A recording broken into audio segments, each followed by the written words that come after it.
Good morning, আসসালামু আলাইকুম। আমার প্রিয় ভিউয়ার্স, কেমন আছেন সবাই?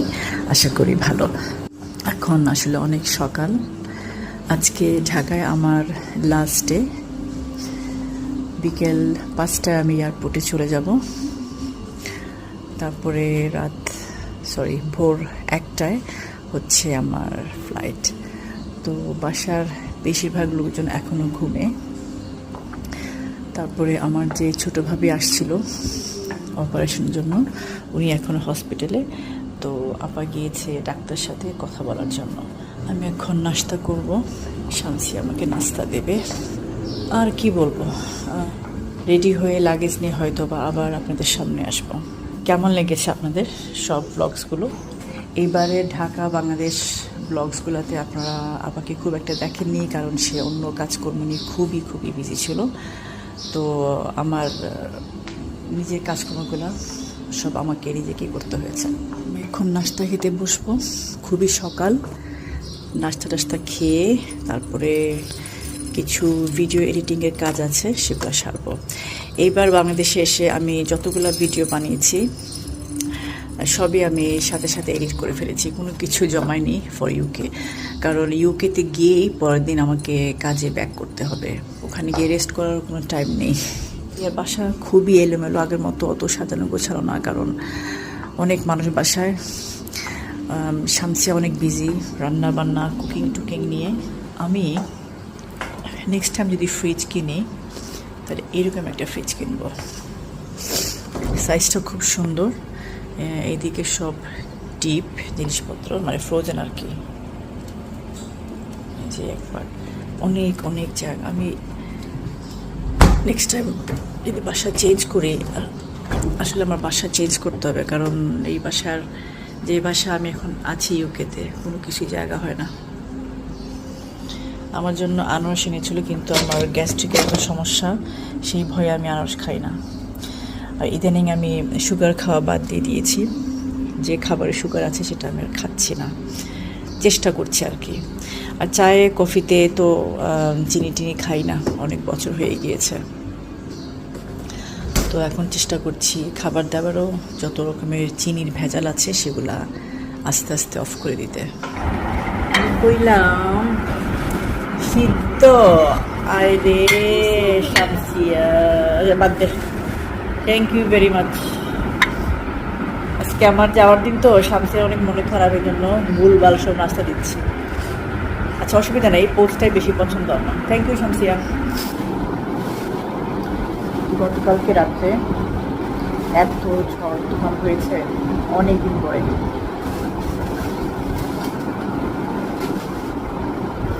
দুপুরে কিনা রান্না বাড়া?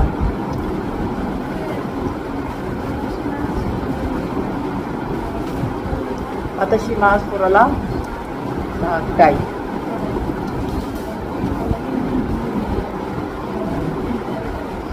আচ্ছা, বাংলাদেশে এসে বেশিরভাগ সময় আমি খাচ্ছি হচ্ছে ছোটো মাছ, সবজি।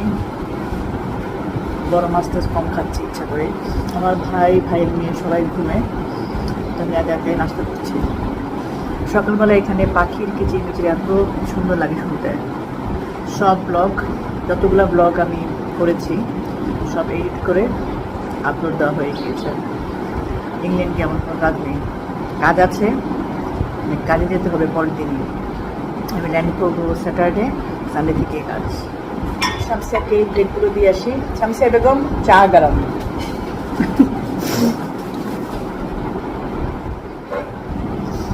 বাংলাদেশের চা এতটা টেস্টলেস।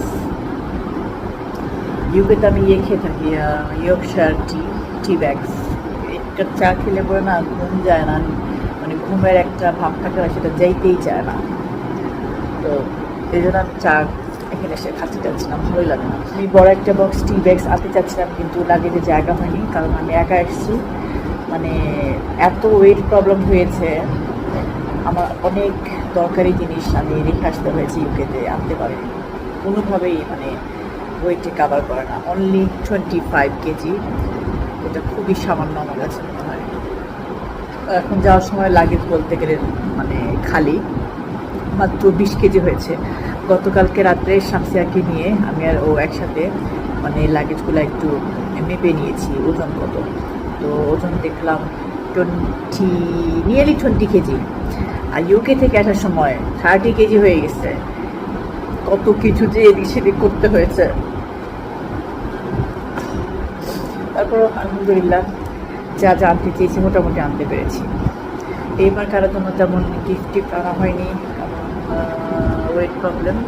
তো আমি যেটা করেছি, গিফট এনেছি ঠিকই, আনা হয়নি সেটা বলবো না। বেশিরভাগ গিফট আইটেম ছিল হিজাব, যেহেতু এখন সবাই কিনতে গেলে হিজাব পরে। তো আমার শাশুড়ি, ননাস, ওনারা সবাই হিজাব করেন, তো ওনাদের জন্য হিজাব নিয়ে আসছি। আর কিছু চকলেট নিয়ে আসছিলাম, এগুলাই দিয়ে আর কি মানে ম্যানেজ করেছি। হিজাব আনার কারণ হচ্ছে ওয়েট বলতে গেলে নাই, এবং লাগে যে জায়গাটাও কম লাগে। তো বুদ্ধি করে যে এবার হিজাব নিয়ে যাই। আর না হলে আমি প্রায় সময় দেখা যায় যে ব্যাগ নিয়ে আসি সবার জন্য, এর জন্য ব্যাগ, ওর জন্য ব্যাগ, লাগে যে জায়গাই থাকে না। আমরা 4 জন যখন আসি, ফুল ফ্যামিলি যখন আসি, তখন একই সমস্যা হয়, লাগে যে জায়গা হয় না। কারণ প্রত্যেকের অনেক কিছু আনতে হয়, সেগুলো মিলে জায়গা হতে চায় না। তো আগে আমি খুব ব্যাগ আনতাম সবার জন্য, প্রাইমার্কের ব্যাগ না, এমএনএস থেকে, তারপরে রিভার আইল্যান্ড থেকে ব্যাগ কিনতাম। আর বাংলাদেশে এত গরম, ব্যাগগুলো না মানে ব্যাগের যে স্কিন আস্তে আস্তে পিল অফ হয়ে যায়। তো সবাই বলে তখন, কী ব্যাগ নিয়ে আসছো, ব্যাগের তো সব চামড়া উঠে উঠে আসছে। ওনারা এটা বুঝে না যে ছোট্ট গরমের কারণে এইগুলো নষ্ট হয়ে যায়। এরপর থেকে আমি ব্যাগ আনা বন্ধ করেছি, আর ব্যাগ টেক আনা নেওয়ার জন্য। That was the and.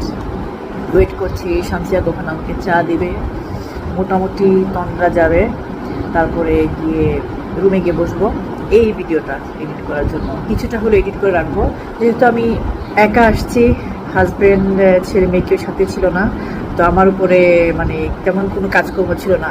ওরা থাকলে পরে ওদের অনেক কাজকর্ম আমাকে করতে হয়, ওদের খাওয়া দাওয়া, ওয়েলবিং নিয়ে অনেক চিন্তা ভাবনা করতে হয়। কিন্তু আমি একার সাথে স্ট্রেসটা একটু কম হয়েছে।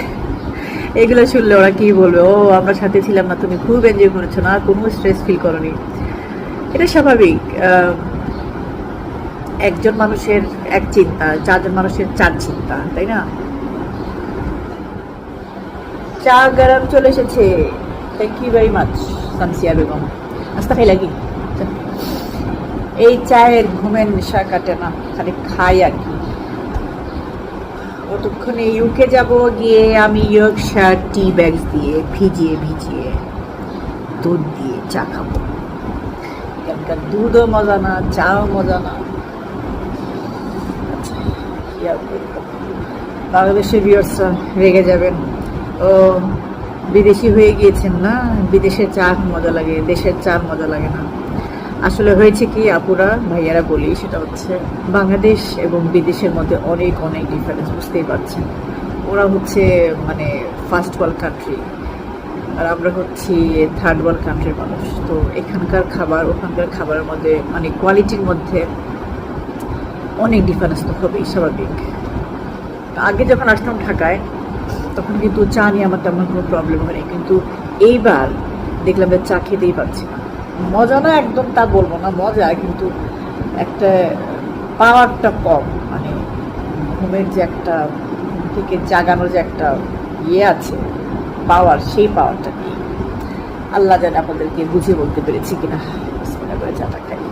এবারে এসে বিয়ে নিয়েই মেনলি বিজি ছিলাম। হলুদ সন্ধ্যা, মেহেদি সন্ধ্যা, বিয়ের অনুষ্ঠানটা একসাথে হয়েছে, আপনার ব্লগগুলো দেখে ফেলেছেন। জামাইয়ের মাছ বাজারের একটা প্রোগ্রাম ছিল, কিন্তু প্রচণ্ড গরমের কারণে সেটা ক্যান্সেল করা হয়েছে। আমার ননাস বললো যে এই গরমে সম্ভব না দাওয়াত করে খাওয়া। আমি বললাম যে বাদ দেন। তারপরে আমার ছোট দেবর, ওর বাসা যাওয়ার কথা ছিল আজকে, ওখান থেকে মানে ও থাকে উত্তরায়, তো ওখান থেকে আমার ফ্লাই করার কথা ছিল, কিন্তু গুলশানের লাস্ট মোমেন্ট কিছু কাজকর্ম চলে আসাতে আমি আর যেতে পারলাম না। যাই হোক, মেবি নেক্সট টাইম ইনশাল্লাহ। তুলি আমার যে ছোট যা, ও ফোন করে বলেছিল চলে আসো, আড্ডা দেওয়া যাবে, গল্প করা যাবে, কিন্তু আমি আর পারলাম না। কাজের ওই যে বললাম না, লাস্ট মোমেন্টের কিছু কাজের জন্য সেটা সম্ভব হয়নি। আচ্ছা চাটা খাই, তারপরে গিয়ে রুমে বসবো, চেক করবো যে কোনো কিছু রয়ে গেলো কিনা প্যাক করাতে। দিস ড্রেস ফ্রম ইয়েলো আজকে আমি পরে যাব। This will be my airport look. এদিকে একটু বেল্ট আছে, লুজ লুজ করে পরবো, আর সাথে একটা ব্রাউন কালারের ট্রাউজার পরবো, আর ব্রাউন কালারের একটা স্কার্ফ নিব আর কি। আর এইটার সাথে আমি এই ফুটওয়্যার পরিধান করব। এটা আমি নিয়েছি ফ্রম বাটা, এই যে Comfit, seriously very very Comfit, মানে কমফোর্টেবল। প্রাইস মনে হয় নিয়ারলি 4000 ছিল এটা। তা এটা হবে আমার পায়ের জুতো, ড্রেস আর ব্যাগ, যেটা আমি লাস্ট টাইম মানে ফ্লাইটে ইউজ করেছিলাম সেইটা ইউজ করব। এখন হচ্ছে দুপুরবেলা, একটু পরে শাওয়ার করে খেয়ে দিয়ে তারপরে রেডি হয়ে যাব। না না খাইতাম না, যাও যাও খাইয়াও। আবার স্যান্ডউইচ বানিয়েছে আমার ভাই, ওনার নাম হচ্ছে লুইস। তো বলছে স্যান্ডউইচ খাবো নাকি, স্যান্ডউইচ খেলে মানে ব্রেড খেলে একটু গ্যাস হয়ে জন্য খাবো না আর কি। খুব সুন্দর একটা দিন, পরিষ্কার ঝকঝকে তকতকে। গতকালকে রাত্রে অনেক ঝড় তুফান হয়েছে, বজ্রপাত হয়েছিল, সব কাপড় ভিজে টিজে একদম একাকার অবস্থা হয়ে গিয়েছিল। বিদায় বাংলাদেশ, লাগেজ রেডি, আমিও রেডি। সবাই দোয়া করবেন যাতে ইংল্যান্ডে সহি সালামত পৌঁছতে পারি। Bye bye Bangladesh. আজকে শাওয়ার করার আগে জুই নামের একটা তেল পাওয়া যায় না, সেটা দিয়েছিলাম। 5-6 বার শ্যাম্পু করতে হয়েছে তেলটা রিমুভ করার জন্য, কোনোভাবে রিমুভ করতে পারছিলাম না, এখনও মনে হয় গ্রিসি হয়ে আছে। এনিওয়ে এখন রাত হয়ে গিয়েছে, ওয়েটিং ফর এই যে কাউন্টারগুলো এইগুলো খোলার জন্য। লাগেজের কিউতে এই যে একটু লেট হয়ে গিয়েছে দাঁড়াতে, এই আর কি। বাংলাদেশের এমিরেটস দেখেন একটা মাত্র কাউন্টার খুলেছে, অথচ বিদেশে কি হয় আমরা সবাই জানি, সবগুলো কাউন্টার ওরা ওপেন করে। একটা কাউন্টার খুলে এই যে এই জনগণ আর ওই যে পিছনে আরও অনেক জনগণ আছে, সব দাঁড়িয়ে আছে এখানে অনেকক্ষণ যাবত। অবশেষে ওনারা সেকেন্ড কাউন্টার খুললেন। ইমিগ্রেশন কমপ্লিট আলহামদুলিল্লাহ। এখন বাংলাদেশে ডিউটি ফ্রি সবগুলোতে একটু ঢুকবো। ওই যে সামনে দেখা যাচ্ছে বাংলাদেশ পর্যটন কর্পোরেশন, ওখানে ঢুকে দেখি কি পাওয়া যায়। আর আমার কিছু খাওয়া লাগবে, আই এম রিয়েলি হাংরি। বেশি কিছু খাবো না, হালকা পাতলা কোনো কিছু। এগুলো কতখানি হেলদি হবে সেটাই বুঝতে পারছি না। মিষ্টিগুলো লোভনীয় লাগছে।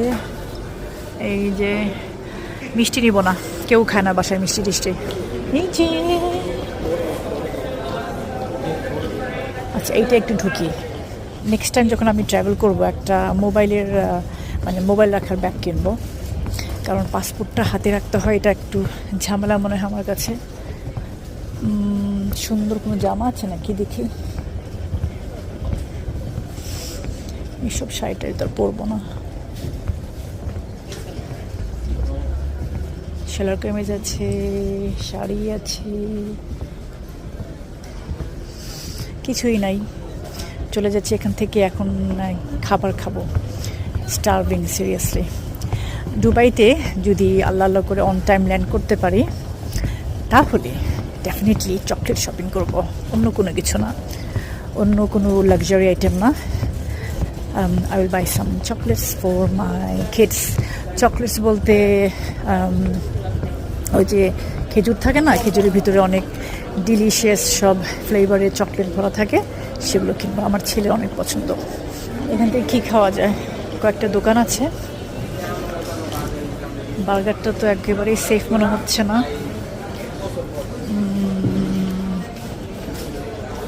নাইস শো পিসেস, মুক্তোর মালা, এগুলো কিন্তু অরিজিনাল হয়। I know that. বাংলাদেশের মতো যাকে অ্যালকোহলের মানে দোকান দিয়ে বুঝাই, cigarette, alcohol, these are perfumes,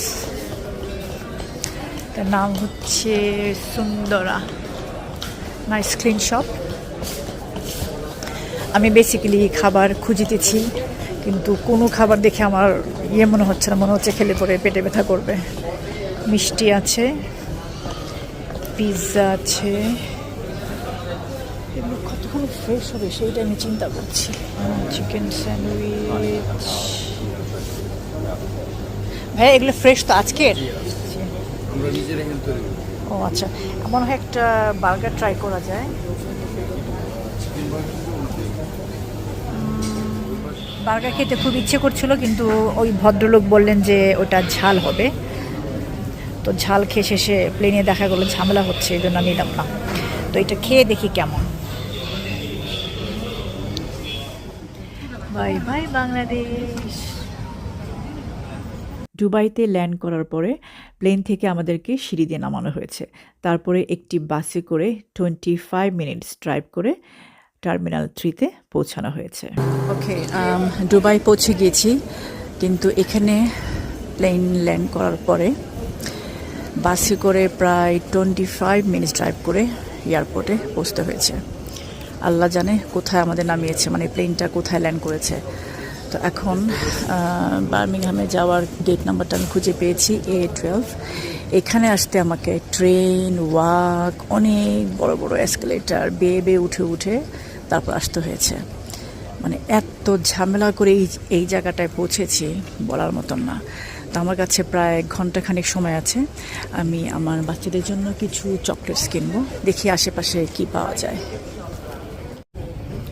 কত রকমের ডেটস, কোনটা নেব বুঝতে পারছি না। এটা আমি নিয়েছিলাম লাস্ট টাইম 15 পাউন্ডস করে। এই যে এটা,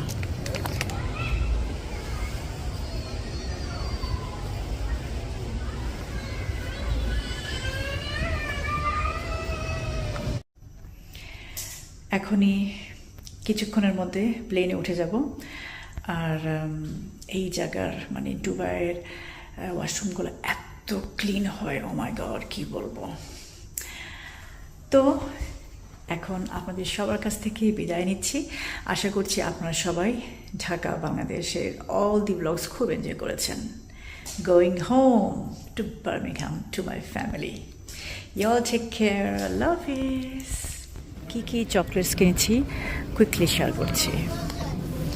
বাসার জন্য নিয়েছি এইটা, মানে আমার বাচ্চাদের জন্য। আর এইরকম দুটো নিয়েছি গিফট করার জন্য।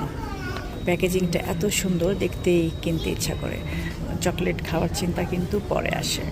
কাকে গিফট করবো সেটা আর বলছি না, অনেকে মাইন্ড করবেন আমাকে তো দিল না, ওকে দিল, সেজন্য আর বলছি না।